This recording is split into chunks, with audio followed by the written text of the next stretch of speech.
بات کروانے سے انکار کیا ہے. رپورٹ جو ہے وہ ایک مضحکہ خیز دی ہے کہ وہ جو ہے سائفر کیس کے اندر آفیشل سیکرٹ ایکٹ کے تحت مقدمہ درج ہے اور اس وجہ سے ان کی بات جو ہے نہیں کروائی ہے. اس وقت جو ہے وہ خان صاحب کے اوپر نو ڈاؤٹ FIR ہے لیکن وہ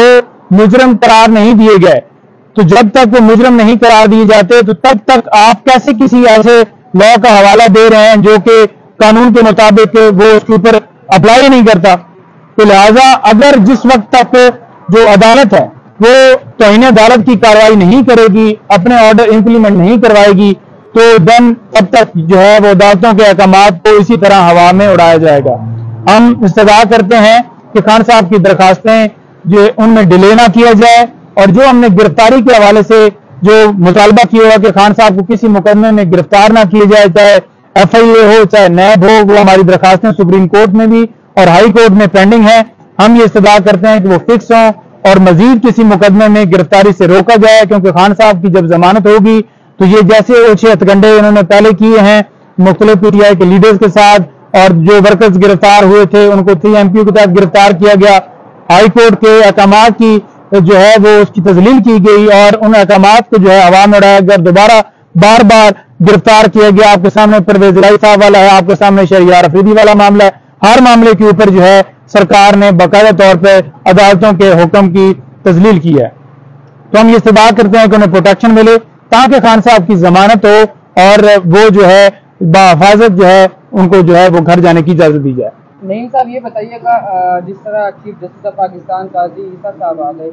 تو آپ کیا سمجھتے ہیں جو عدالتوں کی توہین ہو رہی ہے, ان کا حکم نہیں مانا جا رہا, تو کیا ان کے فیصلوں سے وہ کچھ ایکشن لیں گے؟ دیکھیں میں یہ سمجھتا ہوں کہ چیف جسٹس صاحب جو آئے ہیں بڑا ویلکم ہم ان کو کرتے ہیں, اور ان کے اوپر بڑا امتحان ہے کہ مختلف درخواستیں سپریم کورٹ میں پینڈنگ ہیں.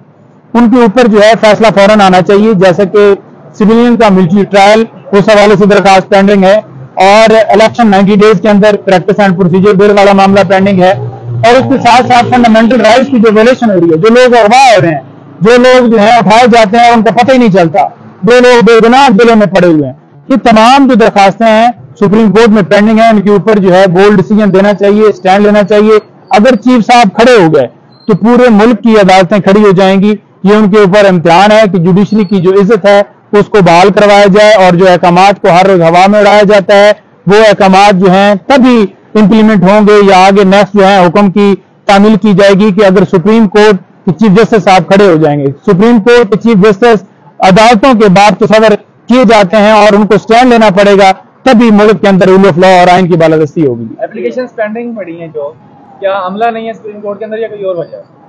دیکھیں عملہ موجود ہے, وجہ کوئی اور ہی ہے. درخواستیں آج تک فکس نہیں ہوئی, اور پہلے درخواستیں فکس ہوئی, اس کے اوپر سماعت ہوئی اور اب نہیں فکس ہو رہی, اور ہم یہ استدعا کرتے ہیں کہ وہ فکس ہوں تاکہ آئین کی بالادستی اور قانون کے مطابق فیصلہ ہے. ابو اسناد صاحب جو ہے, کیا پورے پاکستان میں ایک ہی جج ہے؟ کبھی ان کو بیماری ہوتی ہے, کبھی وکیل نہیں ہوتے, پروسیکیوٹر صاحب نہیں ہوتے, کبھی کسی کا پیٹ خراب ہوتا ہے, تو کیا اتنی سابق وزیر اعظم کے ٹرائل ہو رہے اور ان کی ججز بیمار ہو جاتے, کبھی کیا مسئلہ ہے؟ دیکھیں میں یہ سمجھتا ہوں کہ جب ان کا نوٹیفیکیشن کیا گیا تو ڈیوٹی جج کا نوٹیفیکیشن بھی ساتھ ہونا چاہیے تھا. یہ پہلی بدنیتی دیکھیں, ایک نوٹیفیکیشن کیا گیا جس کو بھی ہم نے چیلنج کیا, اور جو ان کی عدالت جیل میں ٹرانسفر کی گئی اس کو بھی ہم نے چیلنج کیا, ابھی تک اس کے اوپر بھی فیصلہ نہیں آ رہا. اٹک جیل سے اڈیالہ جیل شفٹ کرنے کے حوالے سے ہماری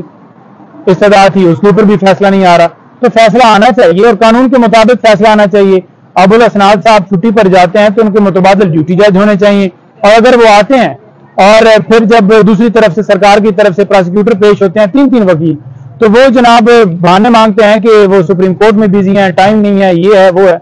تو ایسا نہیں ہونا چاہیے اور قانون کے مطابق ٹریٹ کیا جانا چاہیے. خان صاحب کو انصاف نہیں دیا جا رہا, اور یہ بالکل جو ہے ہم یہ کہیں گے کہ یہ انصاف کا قتل ہے اور زیادتی ہے کہ ایک سابقہ وزیر اعظم کے ساتھ اگر اس طرح سے ٹریٹ کیا جا رہا ہے تو آپ کی اور میری پھر کیا حیثیت رہ جائے گی کہ آپ کو اور مجھے کیا انصاف ملے گا. نہیں لگتا حکومت نے ایک نیا سلسلہ شروع کیا ہے انصاف کی ڈور ٹو ڈور فراہمی, تو جہاں خان صاحب بیٹھے ہوتے ہیں عدالت میں خود چلی جاتی ہے, تو اس سے تو خان صاحب کو الٹا سہولت مل گئی ہے کہ چلو عدالت ان کے سامنے پیش ہو رہی ہے. لیکن صاحب آپ نے بڑا اچھا سوال کیا ہے. گزارش یہ ہے کہ جب خان صاحب کے حوالے سے ہم ایگزیمشن فائل کرتے تھے اس بنیاد کے اوپر کہ خان صاحب کو جو ہے وہ ان کے اوپر قاتلانہ حملہ ہوا ہے, اور وہ اس وقت جو ہے میڈیکلی فٹ نہیں ہے اور ہاسپٹل میں ایڈمٹ ہیں تو انہیں ایگزیمپشن دی جائے، تو اس وقت ایگزیمپشن نہیں دی جاتی تھی اور کہا جاتا تھا کہ وارنٹ لے جائیں اور آپریشن کریں اور ان کو لے کے آئیں۔ پھر ہم یہ درخواست دیتے تھے کہ ڈسٹرکٹ کورٹ کے اندر جو ہے وہ خطرہ ہے، کیونکہ آپ کو پتہ ہے وہاں پر ہر روز مرڈر ہوتے تھے اور وہاں پر سیکیورٹی کی جو صورتحال تھی وہ خراب تھی، تو اس کے اوپر ہائی کورٹ نے جب واضح احکامات دیے کہ کورٹ کو ٹرانسفر کیا جائے جوڈیشل کمپلیکس میں، ہم بھی سیٹسفائی تھے اور جوڈیشل کمپلیکس میں خان صاحب پیش ہوتے رہے